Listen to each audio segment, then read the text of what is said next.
سڵاو ڕێز هاوڕێیان دوێنێ کە دەکاتە 9/8/2025 نزیکەی سەعات 1:30 4 کەس لە بازگەی هێران و نازنین گیراون کە ئەو 4 کەسە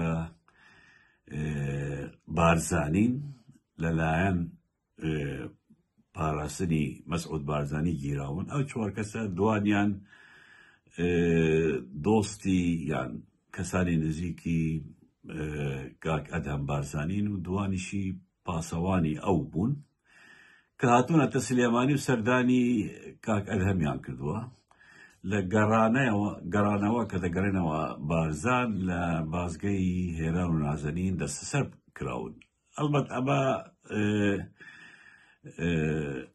کارێکە کە لە مەسعود بارزانی کوڕەکانی ئەوەشێتەوە. ئەوانە ئەو شتانە لای ئەوان زۆر شتێکی تەبیعیە و دەیکەن بەرامبەر کەسێک یعنی کە کێشەیەکی سیاسیان هەیە لەگەڵ ئەدهم بارزانی نابێ هیچ بارزانیەک سەردانی بکە، نابێ هیچ بارزانیەک مەرحەبای بکە. ئەگەر بیشزانن دەیگرن. ئەوە بوو وتمان 2 کەس لە بارزانەوە دەڕوو لەگەڵ 2 پاسەوانی ئەو کە دەگەڕێنەوە لەو بازگایە دەگیرن تا ئێستا بێسەر و شوێن و کەسیش نازانێت بۆ کوێ براون. هەڵبەت دیارە دژە تێرۆری مەسعود بارزانی ئەم شتان کردووە و پاراستن و لە هینن. من لێرەوە بە مەسعود بارزانی دەڵێم، بە مەسرور بارزانی دەڵێم ئێوە کە ناتوانن کێشەیەکی بچووک چارەسەرکەن چۆن دەتوانن کێشەی وڵاتێک چارەسەر بکەن. ئەمە ئێمە لێ بووینەتەوە دەزانین کە ئێوە هیچتان پێ ناکرێن، نە لەگەڵ خەڵکی خۆتان، نە لەگەڵ کەسانی نزیکی ئێوە، نە لەگەڵ خانەوادانی ئێوە، نە لەگەڵ ئەم ملەتە هیچتان پێ ناکرێت، هیچیش دروست پێتان چارەسەر نابێت، دروست ناکرێتەوە. هەرویستم ئەو بابەتە بتان باس بکەم کە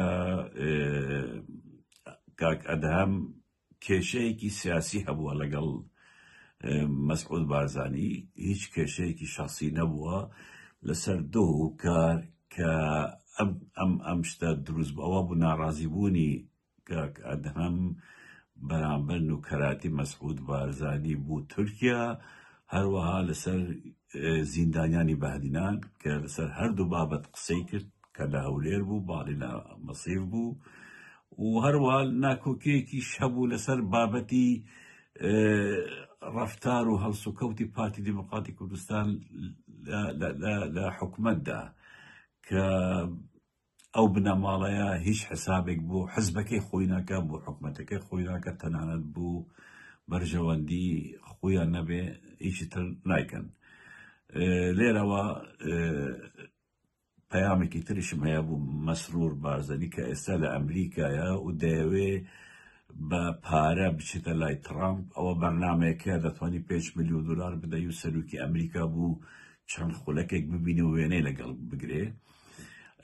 مەسرور بارزانی خەریکی ئەوەیە، ئەوە نزیکی 2 هەفتەیەکە لە ئەمریکا خەریکی ئەو شتەیەکە بووی بکرێ بچێتە لای ترامپ و وێنەیەکی بە بگرێ و $5 ملیۆن بدە. ئەگەر لێرە من پێت دەڵێ مەسرور بارزانی ئەم شتە بوو نەکرا و سەری نەگرت، پێشنیارێکی زۆر باشم هەیە بوو مەسرور بارزانی، ئەوەش ئەوەیە کە چەند وێنەیەکی فۆتۆشۆپ دروستکەی کە لەگەڵ ترامپی و لە میدیاکانی پارتی بڵاوکەوە و کویلە و مەسید هەڵگرەکانی ئێوە باوەڕ دەکەن و دەهوڵ و زڕناڵی ئەدەن و لەبەری هەڵدەپەڕن. ئەوە باشترین چارەسەرە بوو و ئەگەر نەتوانی ترامپ ببینی و $5 ملیۆنەکەی تویان قبول نەکرد.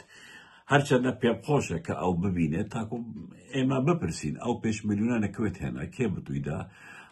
ئەوەشمان زانیاری دەستکەوتووە کە دەڵێ دەوڵەمەندێکی کوردستان ئەو پارەی داوە، بەڵام ئەوە ئەرگومەنتێکی باوەڕ پێکراو نییە. دەتوانین ئەوەش بگەینە خاڵێک بەرامبەر و مەسرور بارزانی. سوپاسان دەکەم، بەڕێزن، بمێنن، ڕۆژێکی خۆش و شاد.